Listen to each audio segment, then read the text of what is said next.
Hello friends, আমি তনুশ্রী। আমার রান্নাঘরে প্রতিদিনের মতন আবার একটা রেসিপি নিয়ে হাজির হয়ে গেছি। ফ্রেন্ডস, আপনারা কেমন আছেন? আশা করি আপনারা ভালো আছেন। আপনাদের ভালোবাসায় আমরাও ভালো আছি।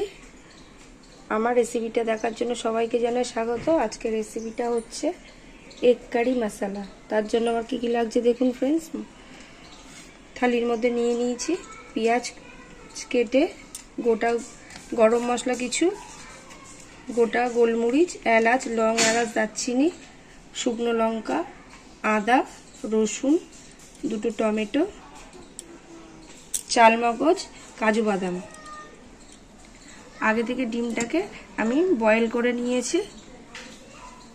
খালি কড়াই নিয়ে নিয়েছি। কড়াইয়ের মধ্যে কাটা পেঁয়াজ, টমেটো দুটো, কাজু বাদাম আর চালমগজ, রসুন,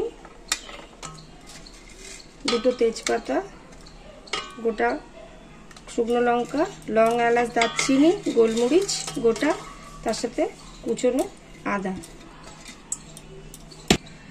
জল দিয়ে দেবো। দিয়ে এই মশলা সম্পূর্ণটাকে আমি একটু বয়েল করে নেব ফ্রেন্ডস। কড়াইয়ের মধ্যে দেখেছেন সব মশলাগুলো দিয়ে দিয়েছি, জলও দিয়ে দিয়েছি। এই যে গ্যাস অন করে কড়াই বসিয়ে দিয়েছি। মশলাগুলি সব বয়েল হতে শুরু করে দিয়েছে। আমি মশলাগুলোকে এবার নামিয়ে নেব।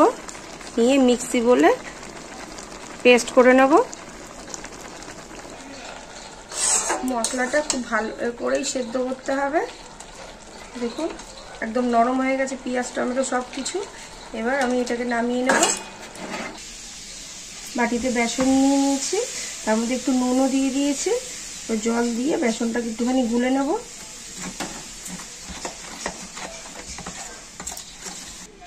বেসনটা ভালো করে গুলে নিয়েছি নুন দিয়ে আর জল দিয়ে।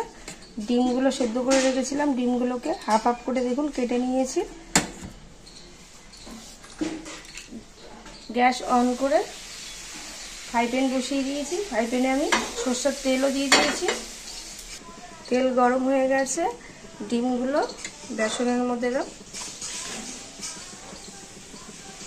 ডুবিয়ে ডুবিয়ে নিয়ে ফ্রাই করে নেব।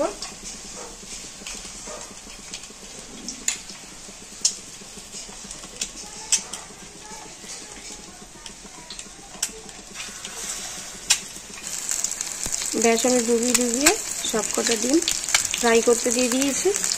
এপিট ওপিট করে ভালো করে ফ্রাই করে নেব ডিমগুলো।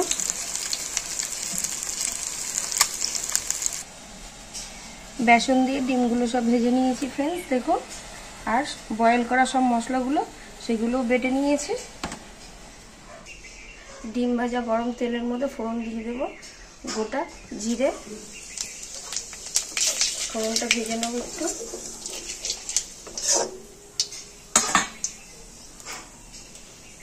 ফোড়নটা ভাজা হয়ে গেছে। বয়েল করা মশলাগুলো বাটা সেটা দিয়ে দেবো ফোড়নের মধ্যে।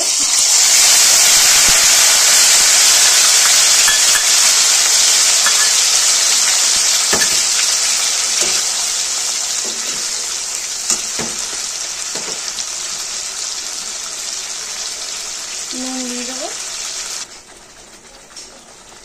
বাটা মশলার মধ্যে এবার দিয়ে দেবো ধনের গুঁড়ো 1 চামচ,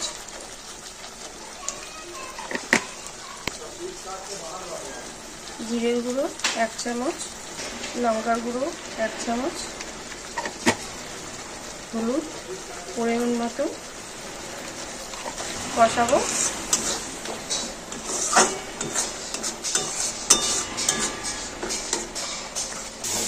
মশলা ভালো করে দেখুন কষানো হয়ে গেছে। মশলা দিয়ে তেল ছাড়তে শুরু হয়ে গেছে। এবার আমি জল দিয়ে দেবো।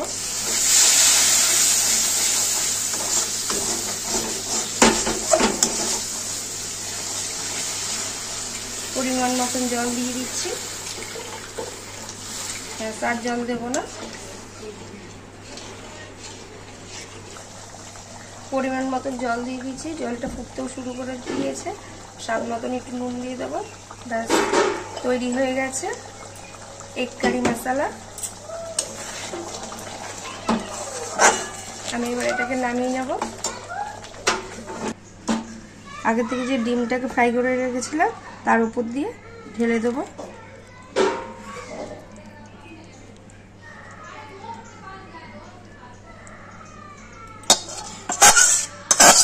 ফ্রেন্ডস, একদিন এরকম করে দেখতে পারেন। সমস্ত মশলা একটু বয়েল করে নিয়ে মিক্সিতে বেটে নিয়ে আশা করি একটা আলাদা টেস্ট লাগবে গরম গরম ভাতের সাথে। যদি ভালো লেগে থাকে রেসিপিটা একদিনকার করে দেখবেন ফ্রেন্ডস। রেসিপিটা দেখে যদি ভালো লেগে থাকে ফ্রেন্ডস, প্রতিদিনের মতন ভালোবেসে লাইক শেয়ার সাবস্ক্রাইব করে দেবেন। ভালো থাকবেন, সুস্থ থাকবেন। Thank you.